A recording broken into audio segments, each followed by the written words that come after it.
오늘 복되고 거룩한 주님의 날 우리에게 허락하시는 말씀의 제목은 기억하고 생각하라. 기억하고 생각하라는 말씀의 제목입니다. 우리는 지난 시간에 창세기 2장에서 하와가 잘못된 전철을 밟았던 것을 말씀을 통해서 보았습니다. 하와 같은 그런 전철을 밟지 말자고 우리 하나님께서는 우리에게 말씀을 통해서 깨닫게 하셨습니다. 저는 에덴 동산에만 하와가 있는 줄 알았습니다. 그런데 말씀을 준비하면서 웬일입니까? 내 집에도 교회도 직장에서도 사업장에서도 우리는 에덴 동산에만 있던 하와가 있더라 이 말입니다. 에덴 동산에 있던 하와는 남편을 무너뜨렸습니다. 가만히 생각해보면 우리도 남편을 무너뜨리고 아내를 무너뜨리고 자녀를 무너뜨리는 일들이 에덴 동산에서만 일어난 일이 아니라 우리 집에서도 교회에서도 직장에서도 사업장에서도 일어나고 있었더라는 것입니다.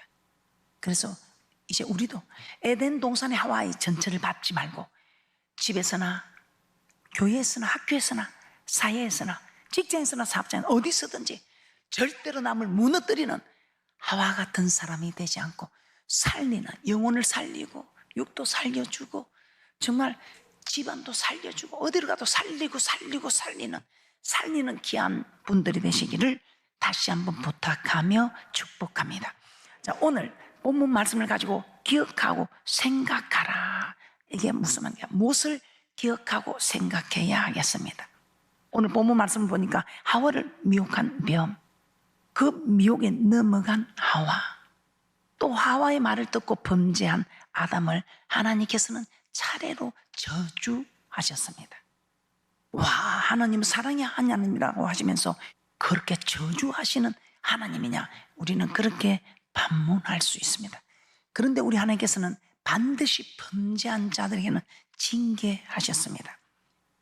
물론 교회를 지금 갓 나온 초보에게는 아무것도 모르니까, 마치 돌이 안 된 아이가 아무것도 모르니까 응애 울면 다 들어주는 것처럼 초보에게는 하나님께서 눈을 감아주고 원망하고 불평해도 그냥 이쁘다고 하고 그저 도와달라고 하면 도와주기도 합니다. 그러나 돌이 지나면 이제는 정신을 차려야 됩니다. 우리 하나님께서도 마땅히 오래됐으면 선생이 되는 그런 믿음의 축복자들이 되시기를 주님의 이름으로 축복합니다.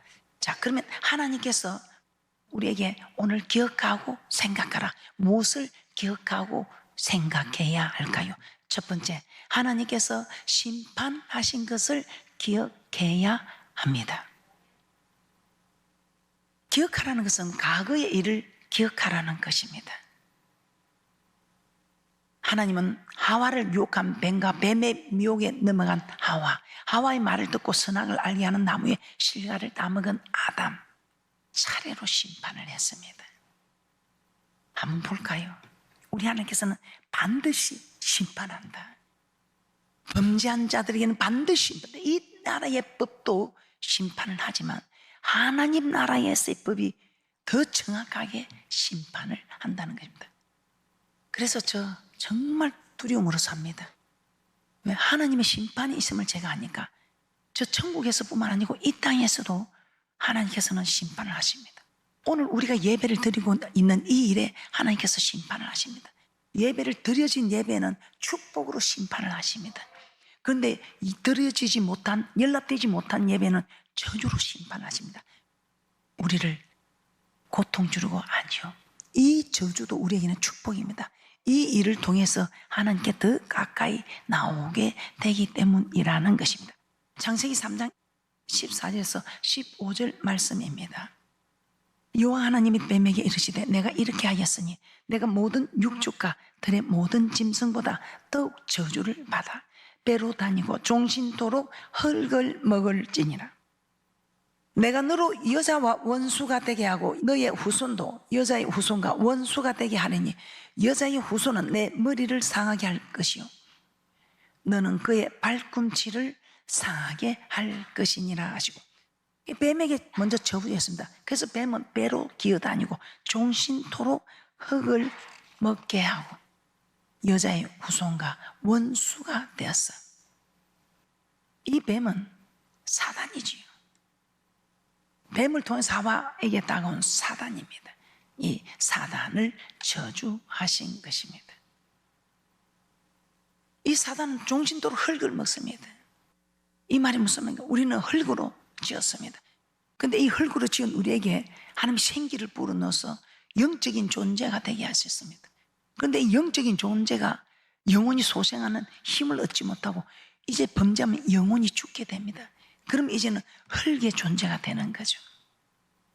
그래서 범죄하여 육체가 된 사람들을 계속해서 흙을 먹어야 하니까 흙으로 지은 육체를 공격한다 이 말입니다. 영혼은 죽어가고 육체만 남게 되니 흙으로 지은 이 육체를 마귀는 공격한다 이 말입니다. 계속 공격하죠. 계속 공격해서 결국은 멸망시킵니다.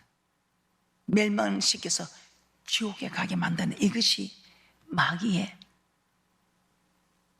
하는 일. 마귀가 우리를 무너뜨려서 멸망시켜서 지옥에 가게 하는 이것이 마귀의 하는 일입니다. 우리 하나님께서는 우리를 순종케 해서 천국으로 모시고 가는 것이 하나님이 하시는 일이고, 계시록 20장 10절 한번 보겠습니다. 계시록 20장 10절입니다. 또 저희를 미혹하는 마귀가 불과 유황못에 던지니 거기는 그 짐승과 거짓 선지자도 있어 세세토록 반락 괴로움을 받으리라. 마귀를 불과 유황못에 던질 것이라고 하나님께서 말씀하고 계십니다. 그래서 이 마귀는 자기는 이미 그곳에 가기로 결정이 되어 있습니다. 그러니 많은 사람들을 미혹시켜서 그 멸망의 구덩이에 같이 빠지게 하기 위해서 그렇게나 사탄은 삼킬 자를 두루다니며 살펴보고 있다는 것입니다. 자, 이렇게 사단을 저주하시는 하나님은 다음으로 뱀의 유혹에 넘어간 하와를 저주합니다. 창세기 3장 16절입니다. 또 여자에게 이르시되 내가 내게 잉태하는 고통을 크게 더하리니 내가 수고하고 자식을 낳을 것이며 너는 남편을 사모하고 남편은 너를 다스릴 것이니라 하시고, 하나님이 여자에게 잉태하는 고통을 크게 더하셨습니다. 아이를 낳는 그 여자에게 가장 큰 고통이지요. 그래서 수고하고 자식을 낳게 되는 것, 하나님이 정하신 일입니다. 죄를 지어서 그 죄의 대가로 남편의 다스림까지 받게 됩니다. 어쩔 수 없습니다.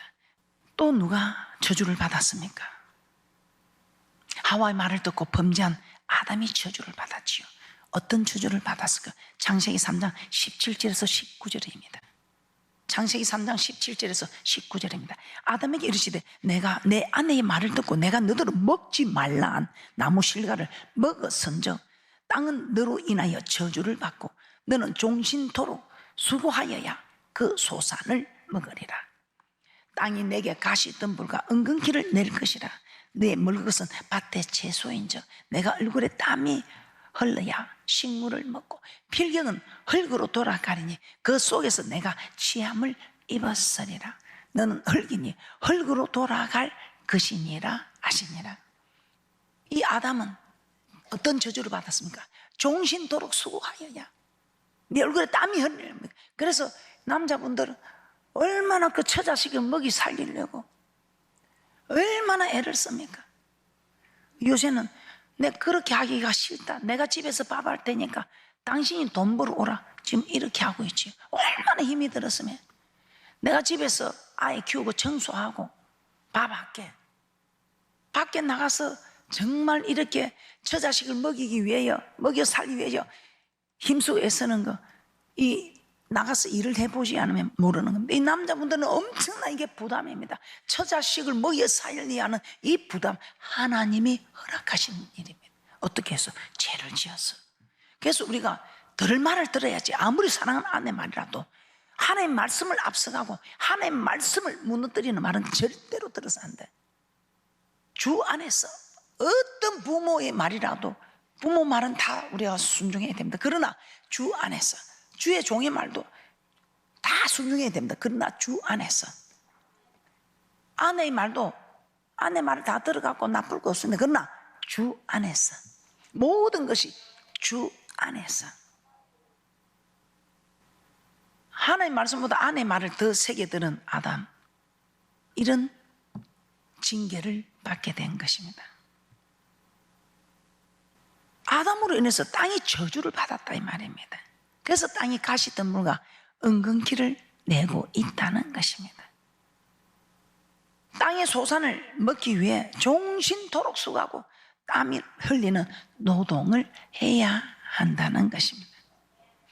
에덴 동산에 있을 때는 사방에 먹을 것이 풍만했습니다.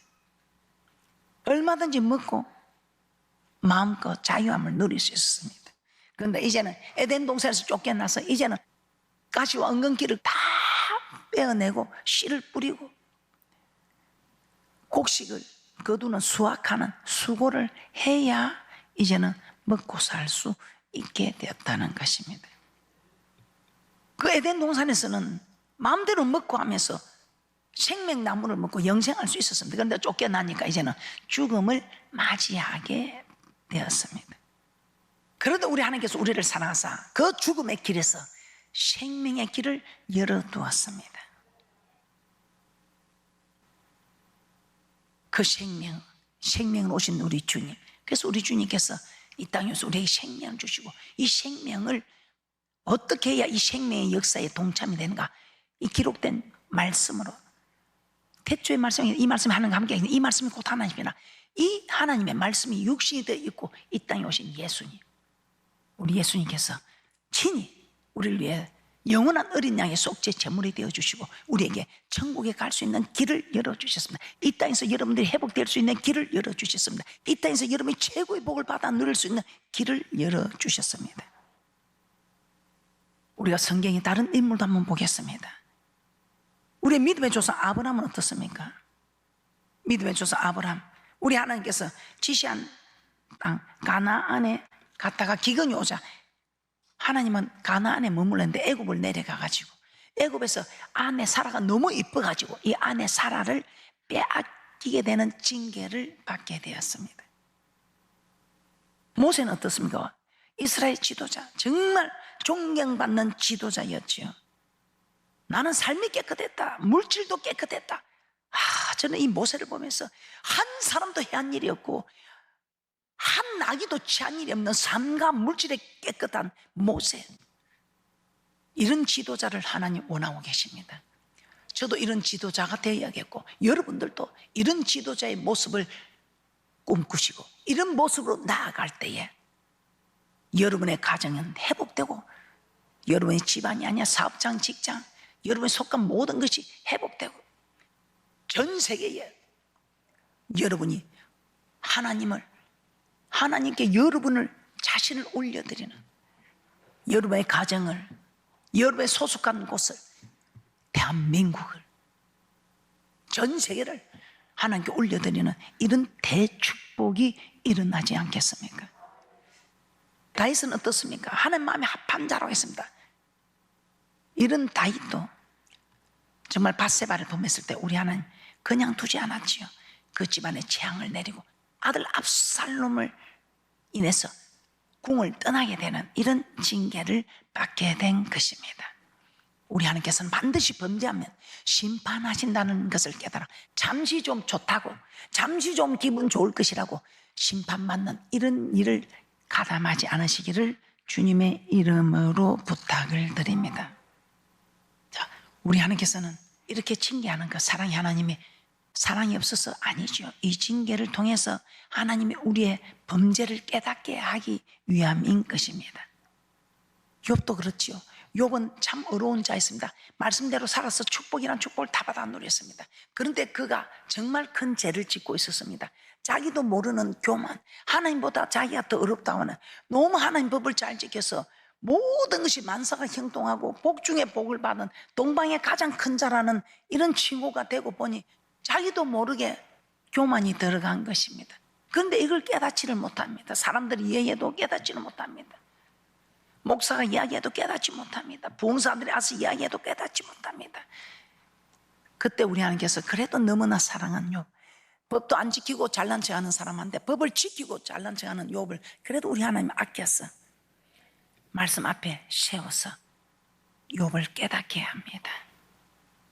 그때 욥이 욥을 깨닫게 하려고 말을 해도 말귀를 못 알아들어요. 그러니까 자녀들 재산 가축 다 없애고 이제 하나님 앞에 섰을 때 네가 왜 네 모습이 어떤지를 모르니 네가 내 앞에 서서 네 모습을 한번 살펴보라 했을 때 욥은 감히 티끌가 제 앞에서 두 손으로 입을 가릴 뿐이라고 고백하게 되었던 것입니다. 욥기 42장 5절에서 6절 말씀입니다. 욥기 42장 5절에서 6절입니다. 내가 주께 대하여 귀로 듣기만 하였었더니 이제는 눈으로 주를 배움나이다. 그러면 내가 스스로 안 하고 티끌과 제 가운데서 회개하니이다. 욥에게 징계가 없었다면 죽을 때까지 자신은 어려운 사람이라고 착각하며 살았어. 교만은 멸망의 선봉이요 패망의 앞잡이라고 하는 이 교만병에 아마 영원히 소생하지 못하고 영원히 죽으니 멸망의 길로 가서 심판을 받지 않았겠습니까? 그런데 하나님께서 이런 재앙으로 욥을 살리셨던 것입니다. 그래서 하나님의 징계는 재앙이 아니라 축복입니다. 여러분, 행여나 나는 이렇게 잘 믿는데 왜 내게 이런 일이 있는가?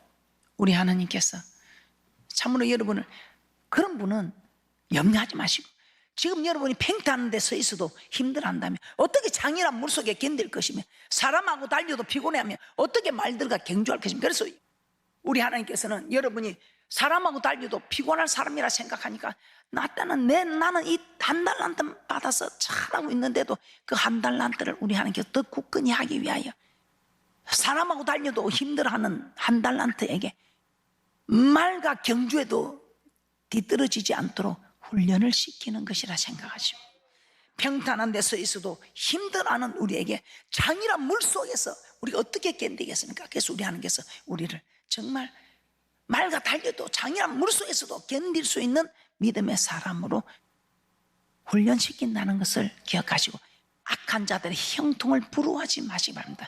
그 악한 자들 형통, 죄를 깨닫지 못하여 결국은 멸망의 길을 가게 되는 그 악인의 형통을 부러워하지 마시고, 여러분 좀 힘들고 어려워도 나는 주님 뜻대로 사는데 와 이렇게 힘들고 어려운가? 우리 하나님께서 믿음의 결국이 무엇입니까? 영혼 구원입니다. 믿음의 결국, 저 천국에 여러분이 그 이름이 생명체에서 흐려지지 아니하고 그 이름이 해같이 빛나는 그 이름을 만들기 위해서 우리 하나님께서 참으로 여러분을 아끼고 사랑하사 지금 여러분이 힘들고 어려운 그 일들 대축복인 거 깨달으시기 바랍니다.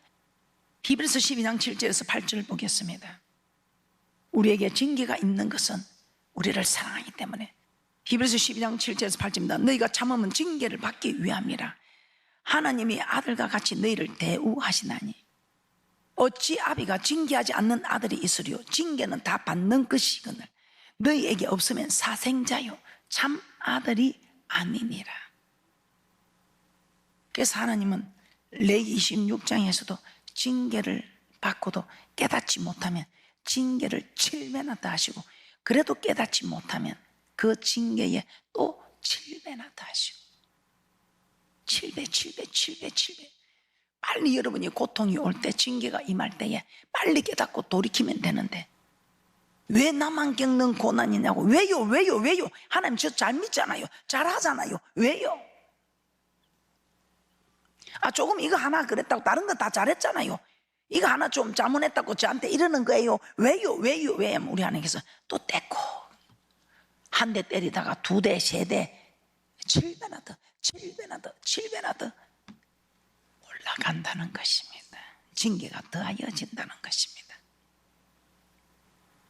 여러분은 어떻습니까? 우리는 이런 징계를 다 받고 있습니다. 그럴 때 이 징계를 받고 튀어나가는 사람이 있는가 하면 이 징계에 자기 죄를 깨닫고 회개하고 돌이키는 분들이 있다는 것입니다. 이 징계는 하나님께서 자기 백성을 영원한 멸망의 길로 가지 않도록 우리 하나님께서 지키고 보호하시고자 하시는 일입니다. 그럼 우리는 성경의 역사를 통하여 하나님은 반드시 죄를 범한 자를 징계하셨다는 것을 기억해야 합니다. 그러므로 지금 나에게 어떤 징계가 임하고 있는지, 그 징계를 통하여 하나님께서는 내게 무엇을 깨닫고 회개하고 돌이키게 하시기를 원하시는지, 이 징계가 나에게 욥처럼 더 큰 축복을 받는 좋은 기회가 될 것입니다. 저는 욥이 까닭없이 고통을 당하는 줄 알았습니다. 야, 너무 잘 믿으니까 정금처럼 만들려고, 나 정금 같은 믿음 안 돼도 좋으니까 누가 욥 같은 사람이 되고 싶어요. 그렇게나 욥은 동방의 가장 큰 자라고, 그 욥이 지나가면 사람들이 다 고개를 숙이고, 정말 욥을 누구도 비난할 것이 없는, 정말 주님 법대로 살아서 주님의 축복을 다 받아 누린 욥입니다. 그런 욥을 정금 같은 믿음으로 만들려고 자녀 죽이고, 그 단둘이 죽인 것도 아니고 다 죽이고, 재산 다 하는 게 뺏어가고, 가축들 다 죽이고, 이제 남은 것은 자기 아내와 자기뿐입니다. 그런 욥이, 와, 그래도 하나님께서 시험을 해봤다, 낮추어 시험을 해봤는데, 야, 욥이 원망 안 하고 참 대단하더라. 이 대단한 믿음에 하나님이 시험을 해보고 그 시험에 합격이 되어서 자녀들을 더 이쁜 자녀로, 재산이 더 갑절로, 그래, 욥은 이런 축복을 받았는데, 저는 이 말을 들을 때 너무 이해가 안 되더라고요. 저는 못생겨도 좋으니, 좀 부족해도 좋으니, 지금 있는 내 자녀가 좋지, 지금 있는 내 자녀 다 죽이고 더 예쁜 자녀 여러분 원합니까? 아니죠. 좀 말 안 들어도 그래도 지금 있는 이 자녀가 예쁘죠. 지금 있는 이 자녀가 예쁘고, 이 자녀가 내 자녀지. 이런 자녀를 다 죽여놓고 말 잘 듣고 이쁘고 똑똑한 자녀를 주었다고, 이게 축복입니까? 전 이게 이해가 안 돼. 나는 그런 축복 안 받아도 되는 게, 난 있는 자녀가 좋아요. 그냥 많은 재산 안 줘도 있는 재산 좋게 해요. 이런 정금 같은 믿음으로 만들어서, 이 정금 같은 믿음이 되니까 이런 축복을 줬다니까. 재산 뭐 가져가서 갑줄로 줬다면 그건 이해가 돼요. 근데 자식을, 내 사랑하는 이쁜 잘생기나 못생기나 내 예쁜 자녀를 다 죽여놓고, 더 예쁘고 똑똑하고 좋은 자녀 줬다고, 갑질의 축복을 받았다고, 그게 축복입니까? 제가 이해가 안 돼서, 너무 잘 믿으면 안 되겠다, 적당히 믿어야겠다. 사람도 너무 가까이 가면 냄새 나는 거 보고 그렇잖아요. 그래서 사람도 너무 가까이 가지 말고 거리를 두고, 불처럼, 불은 멀면 춥고 가까이 가면 뜨겁고, 그래, 불처럼 너무 가까이 가지 말고, 그렇다고 너무 거리를 두지 말고, 이것도 제가 이해가 안 되는 거예요. 그런데 성경에서는 우리가 우리 마음대로 생각을 했어요. 성경에서는 이 욥의 교만을 하나님이 이걸 깨닫게 하려고 그 힘든 일들을, 징계를 내려도 깨닫지를 못하니, 오늘 우리는 하나님의 말씀을 통해서 과거의 일을 기억하라는 것은, 이제는 그걸 기억하고, 절대로 이렇게 범죄하지 않아야겠다,